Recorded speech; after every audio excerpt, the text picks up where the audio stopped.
You might be wondering how to set up a watercolor palette of your own. If you've been using something like this that's pre-made, um, this is a great little palette. And it's semi-moist watercolors, which makes it really nice with really rich colors. And you might wonder how they get those colors in there. And basically, they have a machine that pours watercolors that are such like you'd find in a tube of watercolors into the slots, the pans, and dries there. Once it's dry, you reactivate the color by just moistening it with water. And while this is a great little palette, it may not have the colors that you want most. You can tell from this palette that I obviously use green an awful lot, this color green, but not so much this one. As I moved from using pre-made palettes, I wanted to personalize it some more, and I began using professional watercolors from a tube. So I want to show you today how I set that up. These are the tubes of watercolors. Usually I buy these in this size, which is it's 5 milliliters. But for the colors that I really use a lot, such as sap green, I splurged and bought a bigger one, which of course is going to last me longer. Even the smallest tubes last a long time because I don't use tons of color at a time. It really extends the life of it. So I'm going to show you how I do it. This is my palette. This is my favorite palette. It's an old, I keep saying it's an old, I think a cigarette case that I found at an antique store. It's really kind of cool. You can see that I have the colors here, and then I made a key so that I would know exactly what those colors look like. When I first bought my first my first tubes of paint, I knew that I wanted a lot of greens and that sort of thing. But I've found over time that this green and this green and this green I rarely use.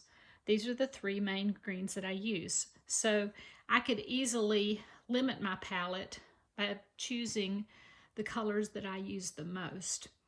And if nothing else, if you have a good set of primaries, like a blue, yellow, and a red, you can mix any color that you want.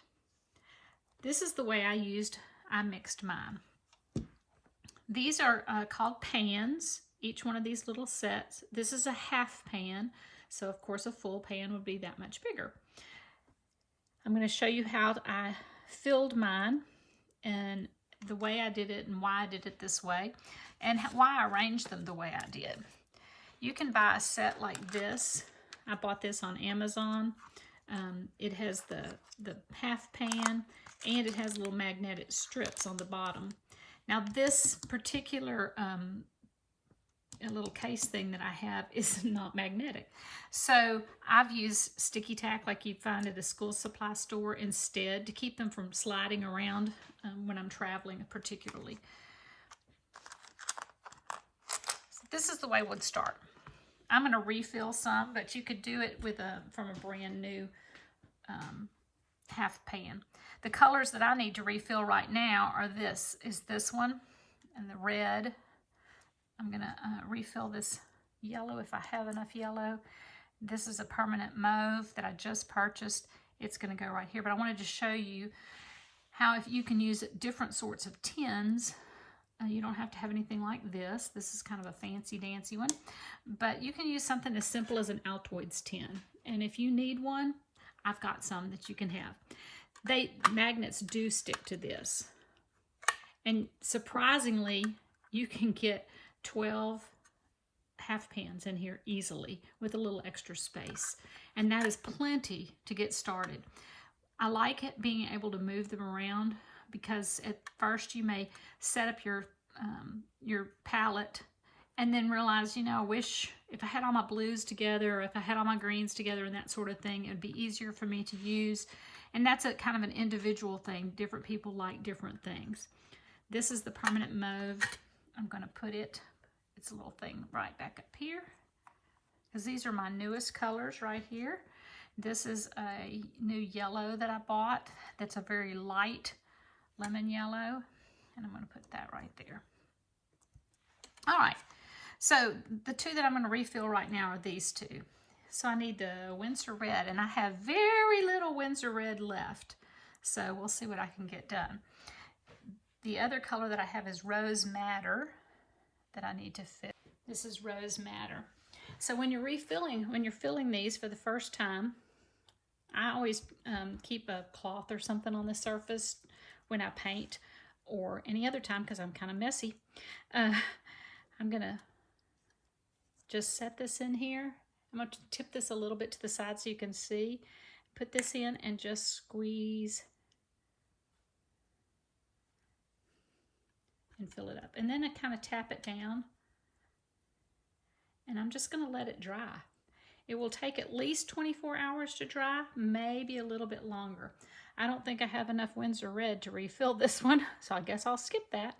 I need to buy some more Winsor Red when I go to the store next coupon. But I would do the same thing here. These have lasted me, it's been at least probably 9 months since I've refilled my palettes. The first thing I do, I should have told you that, before I actually put the paint in it, is I write the color name on the side of the pan. And you think you won't forget that, but when you look up here, you can see that this color and this color look very similar in the pans. On paper, they're not quite as similar, but they really do. These browns, they kind of all look very similar. So by putting the name on there, it really helps.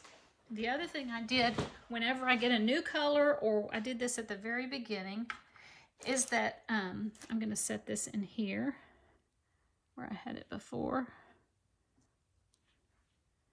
And I'm going to set my Winsor Red, since I don't have any to refill right now, in there. I made little swatches with the colors. That helps me. I did it here so that I could see with the colors, but it also helped me at the very beginning when I was trying to figure out how I wanted to arrange things. So if I have the colors and I have the name on the back of the color, I can kind of move these around to see, I think I'd probably use this one a lot. Do I want a green up there? No, it's kind of a personal choice. This is a gray, a Payne's gray. And I haven't done that with these 4 over here, so I'm going to do that today and show you how I do that. So I have some extra little pieces that I've trimmed off. And I also have not made a key of these 4 colors.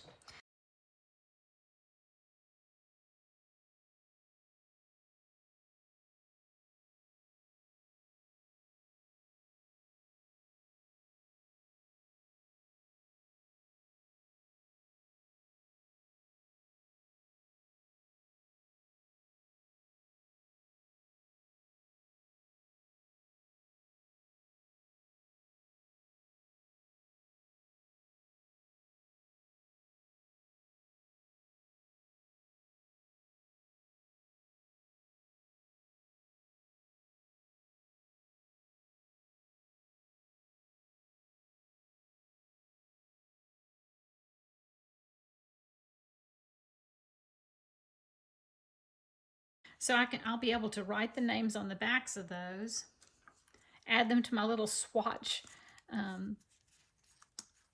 collection, and then arrange them the way I want them. And today I also want to make a little small, let's see if that's going to fit. No. I'm going to make a little small thing that I can put right in here to tell me those colors.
I'm going to cover this little piece with packing tape.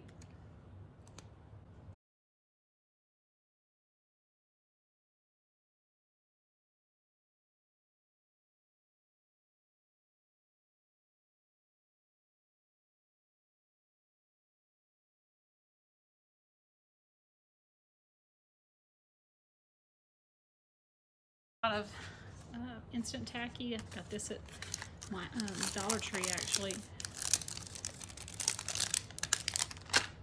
On the back of it.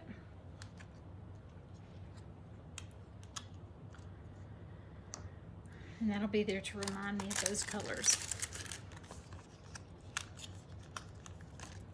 I hope you'll set up a palette for yourself.